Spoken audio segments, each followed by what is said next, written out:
Guess what time it is? Ooh. What time is it? It's year-end review time on Debt Free Millennials. All right. 2020, it's going down. We're going to hang out with a beer with you guys in this video.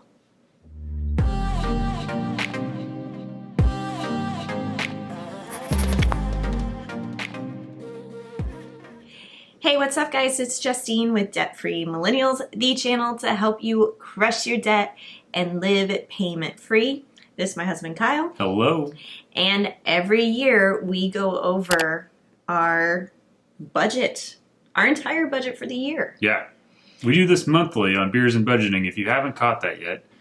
But this one's a little special. We take all 12 months and we combine it into one video and we look at how we did on the year. And we get dressed up for this because it's important. We got a baby on the way. We're looking at trying to buy a house. We have all this exciting stuff. And so we want to see how we did with our financial goals, because that impacts a lot of our life. It's a special occasion, and whenever we budget with a beer. Obviously, we said baby on the way, so my beer is non-alcoholic. But you actually... Oh, yes. I'm so happy you got that one out. I know. This is probably one of my all-time favorite beers. The can, it might be a little hard to see on the screen. It's called Chronic Ale, and it's a local pizza joint here in San Diego called Pizza Port that makes this beer, and it is phenomenal. I love this beer a lot, so I figured it's a good video. Might as well have a good beer. Absolutely. What are you drinking, baby?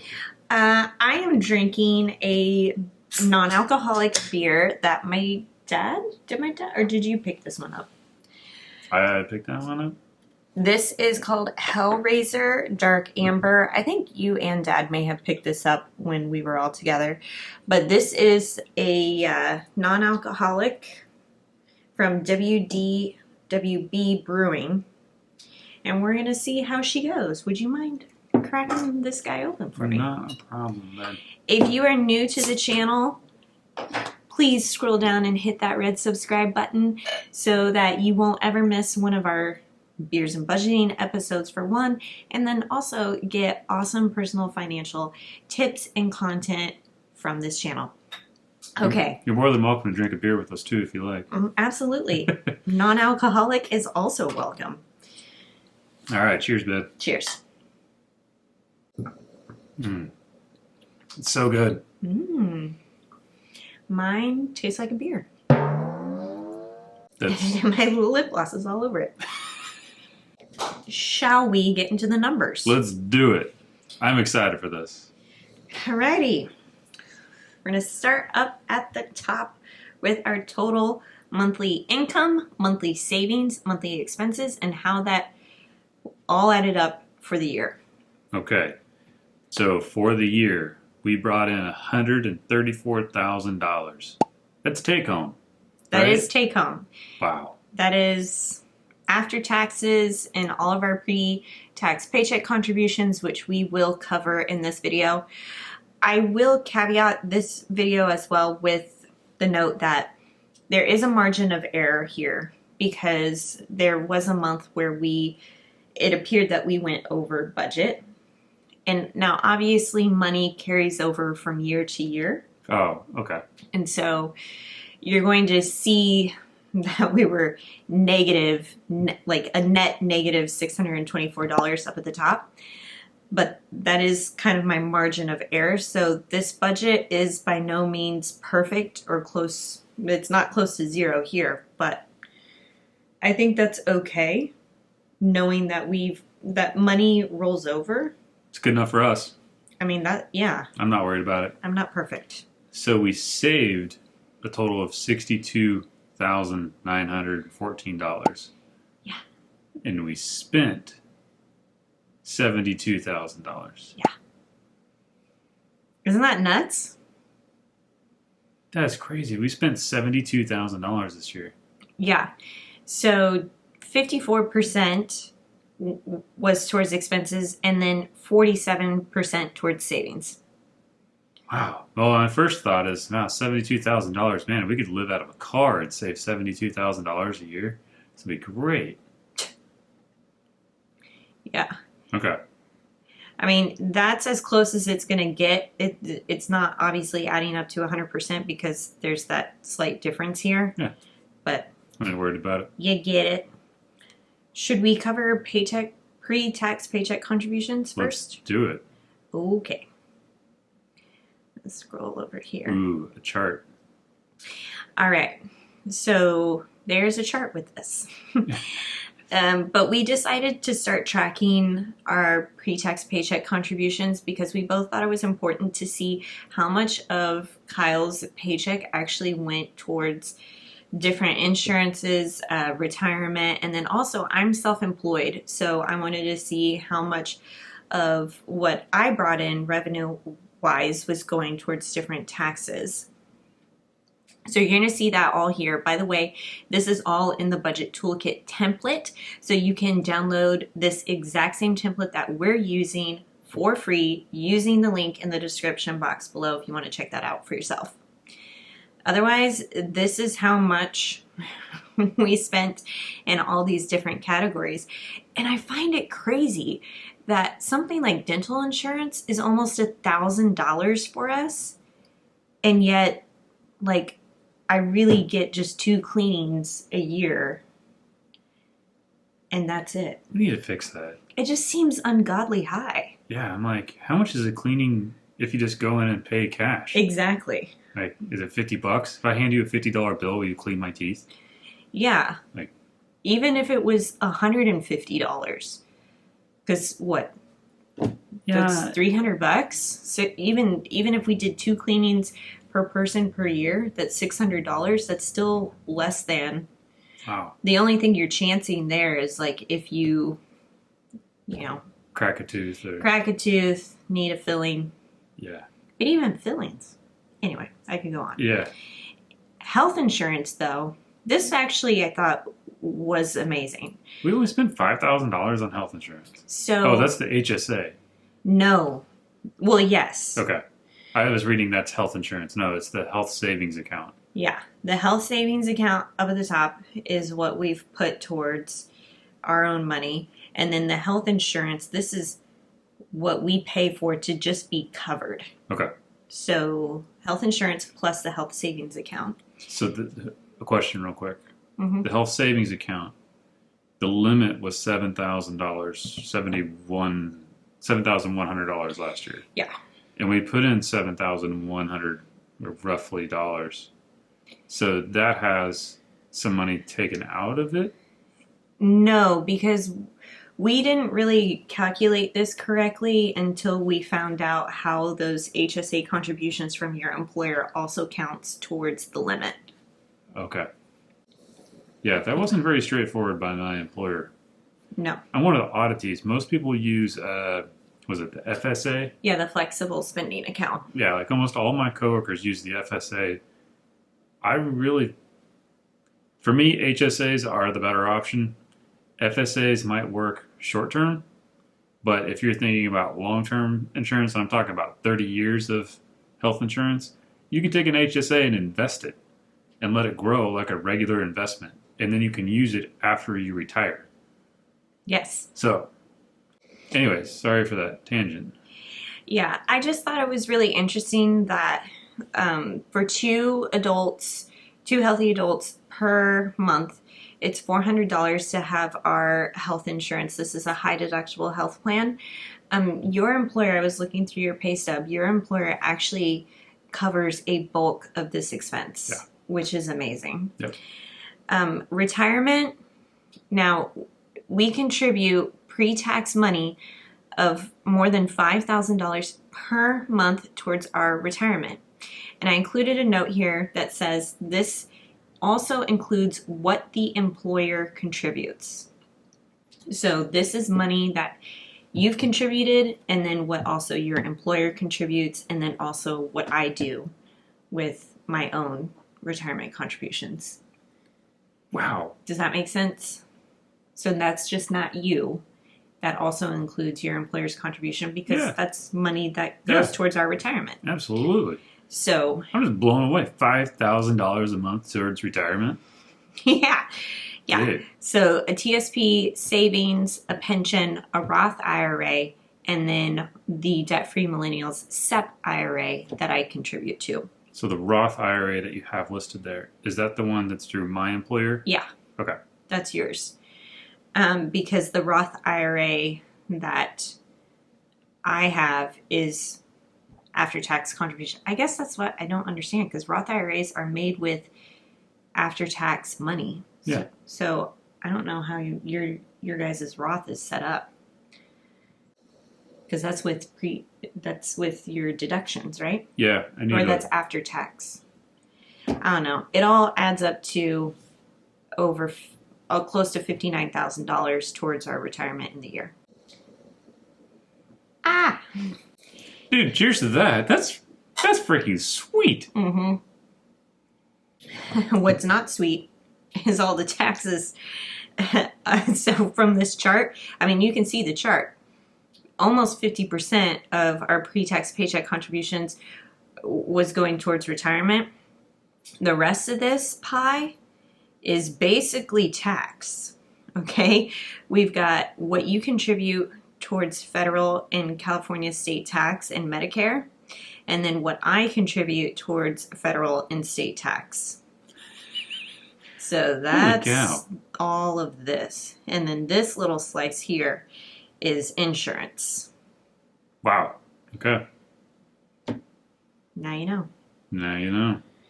But you can add this up. 21, 24, 30, 45. I mean, we're paying close to the same amount of taxes as we did going towards retirement, just under, but wow. Kind of crazy, right? That is. All right. Any questions on that? No, that's great. Yeah. It's a good day. Holy cow. Okay. Let's get into our regular monthly expenses, though. This is all of the after tax. This is the income that hits our checking account, the net income, and this is what we spend the money on. You're going to see 25% went towards our rent. Now, our rent did change in the middle of the year. It's might change again this year. We're working on that. And everything else for our fixed expenses was actually really low. I mean, 4% on groceries. The next highest expense in the fixed category was electricity at 1.6. It's a lot lower than what I thought it would be. Especially I always think of car insurance as being really expensive, and in the grand scheme of things, I guess it wasn't. We got some credits on car insurance this year with the pandemic. They were offering credits. Just sum up the total of gas, tags, oil, car insurance. What are those? Okay, $2,800 for the year to have our car. That's really pretty cheap. It's pretty cheap. $2,800 a year for transportation. I mean, we didn't take Ubers with the pandemic. That kind of stopped, so that wasn't really a transportation expense. And I also made a note here that we spent $873 on maintenance and services, basically the cost of maintaining our paid-for car. So this would include regular oil changes. We had a battery replacement. Annual maintenance of just cleaning things and fixing it up. Yeah. Okay. So I thought that was pretty cool. But you're right. I mean, this number is so much cheaper than people who finance their vehicles. So you got to think about it that way too. I mean, the average car payment is $500 a month. Yeah. So 5 times 12 is $6,000 right there a year for a car that you don't even own. Plus, you still have to maintenance that car that you're financing. Yeah. And interest. Alrighty. Okay. Fun. Restaurants. Okay. I was really quite surprised about restaurants. Yeah, I thought that would have been a lot higher. $200 per month for 2 people. So we're averaging about $50 per week on takeout. I think that helps. That's helped from the pandemic. Like, we're not going out to happy hour and buying the cocktails, and then you're out and you're like, well, I'm not going to go home and make dinner right now, so let's stay out and go somewhere. I think the pandemic has helped get that number down a little bit. Yeah. Mind you, though, I'm an avid DoorDash customer. I very much like DoorDash, and it's been kind of our routine that we order DoorDash like Friday, Saturday nights. It's kind of our jam. Yeah. But shopping, I mean, $200 a month on shopping. That's like Target runs, Amazon orders. Did I only spend $400 this year on clothes? Yeah. Gosh. I like 3x'd that. It's like I shop at Goodwill or something. Nothing wrong with that. I just think it's funny. That's all I spent. Yeah. I used to shop at Goodwill all the time. I found some good stuff there. Oh yeah, yeah. You go to the rich neighborhoods and you go through a Goodwill or Salvation Army. You find nice clothes. Yep. Anyways. Yeah, I think all these other categories. I mean, fun money. Really, that was a lot of that was your golf outings, sir. I think that's what that was. I'm not mad at that. I'm just saying that's why I think it was $3,000 for the year. All right. Let's see here. Spent $2,000 on apartment decor. So maybe that's my fun money. There you go. I didn't point that out on purpose or anything. No. No, not at all. You surely didn't. All right. Fudge money. Miscellaneous, basically anything that didn't really fit a category we already had. But let's go ahead and go down to future because you're going to see another big budgeted item that took up a lot of our take-home income, and that was the down payment fund. Nice. That was 23% of our take-home that we put towards our down payment, which was close to $31,000 of what we contributed. Now, the actual down payment amount that we have saved is over $120,000 total. So that includes all of the work that we've done for the past 3, going into 4 years now of saving for a house, our first house in San Diego. Wow. That's cool. That's nuts. Really cool. Nuts. Unfortunately, it's by comparison of the cost of houses here. Yeah, that's not very much money. Yeah. But we'll get there. Compound interest. Yes. So the vacation fund, and I want to point this out. So it looks like we spent $5,200 on our vacations, but I put a note here, and I left a note from last year. 2019, we took 16 trips. 2020, 2. Actually, no, 3. Excuse me. I'm forgetting Palomar. How could you forget Palomar? 3. I don't know. Probably because I don't know. 3 trips compared to 16. Now, we did not spend $5,200 on 3 trips, but we saved $5,200. So there's leftover in there. Yeah. Okay. So we saved $5,200 minus what we actually spent when we went to Austin, Texas, right before the pandemic and right before the shutdown hit. And then Palomar in July, and then we went home for Christmas. So I also think the way that I did this with the vacation fund is that I also added in what we actually saved towards all of our fun money categories as well. Yes, so this is what I saved. I saved $2,000 towards the apartment decor minus what I actually spent. So you can make these budget reviews as detailed as you want. And I could have added another, hold on.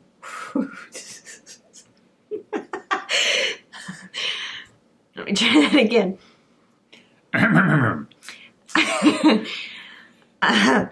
I could have added another column to make this even more granular and showed, hey, I saved $2,000 in apartment decor. I spent $1,000, so I really have saved $1,000. You know, how bored would you be with that? I'm already getting there. Exactly. I digress. All right. The rest of our savings funds, baby fund, investing outside of what you saw in the green section was $4,800. Jeep Wrangler fund, this is our second car fund, close to $15,000 in 1 year. And then treat yourself, which we've not done, and we really did not contribute towards it because hard to do a treat yourself day when everything's shut down. Yeah. All right. Okay, so I simplified our budget because this is obviously a lot of categories, right? And so you probably can't see a crazy town chart. So I simplified some of our expenses down into some basics. I'm going to move this over here. There's a better thing there. All right. So food, instead of breaking down groceries and restaurants, I just lumped it together.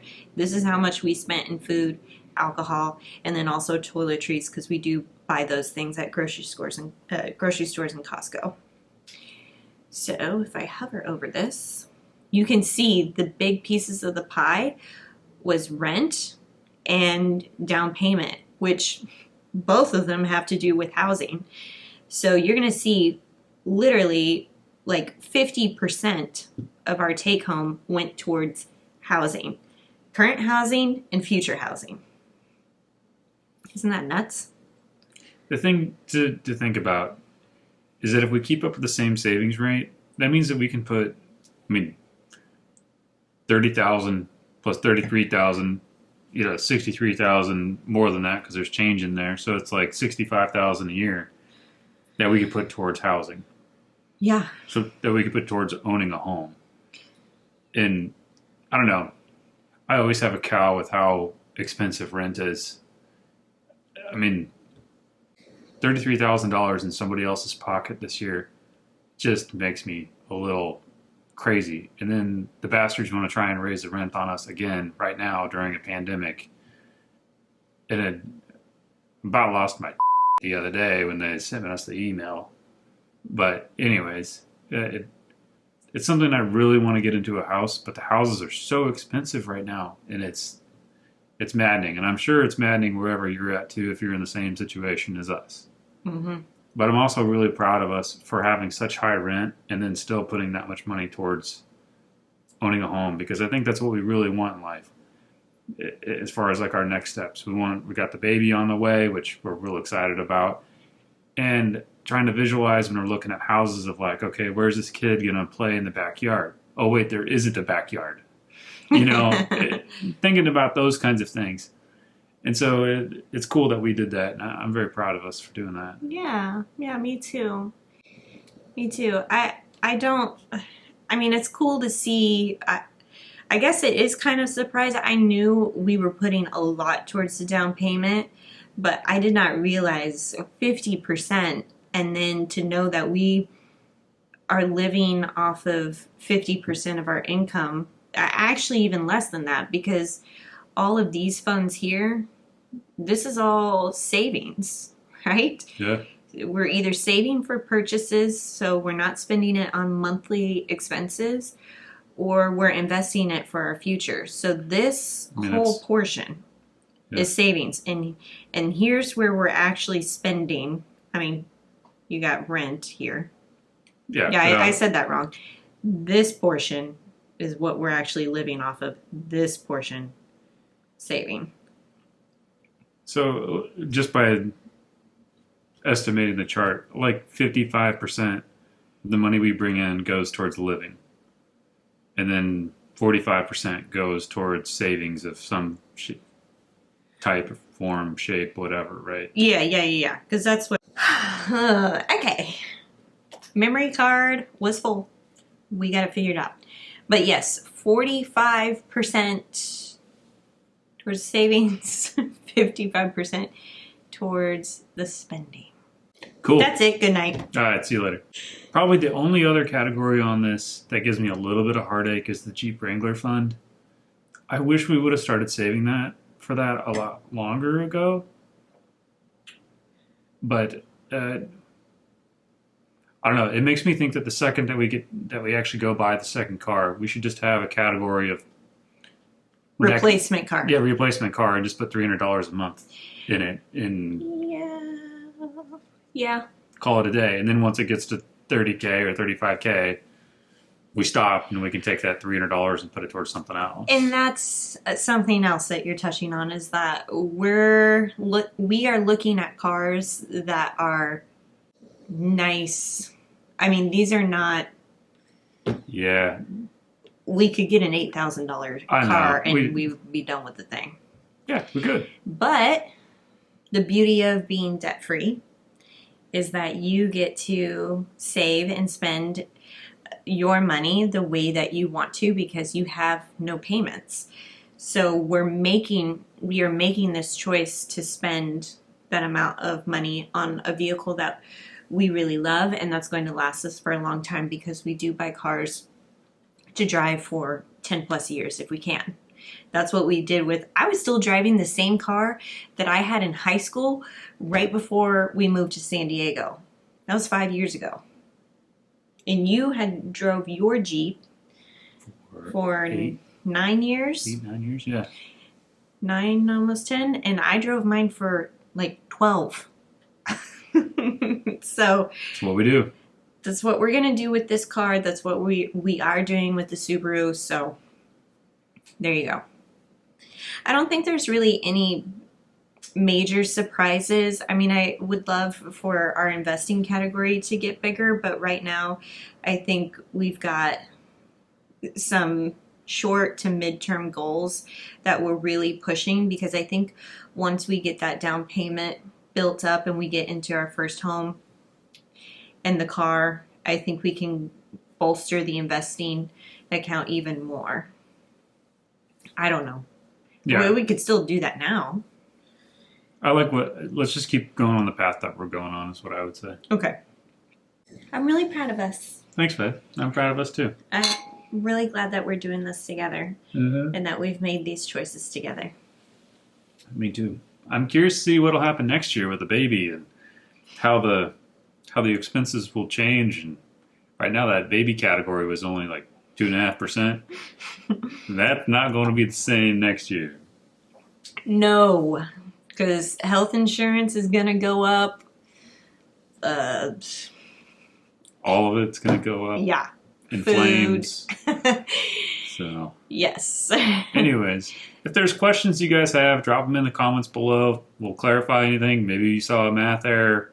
That's her fault. She put the budget together. Probably. There is an error. I told you in the beginning there's going to be errors. But if you want to use this exact same template to use for your 2021 budget and do all of the templates, you can do so by picking up the budget toolkit for free. This will always be free for you using the link in the description box below. And with that said, cheers, you guys. 2020. I'm glad it's over. I'm glad it's over, but hey, it wasn't all bad. No, It wasn't not all for bad. us. It was great. All right, we'll catch you guys in the next video. See ya.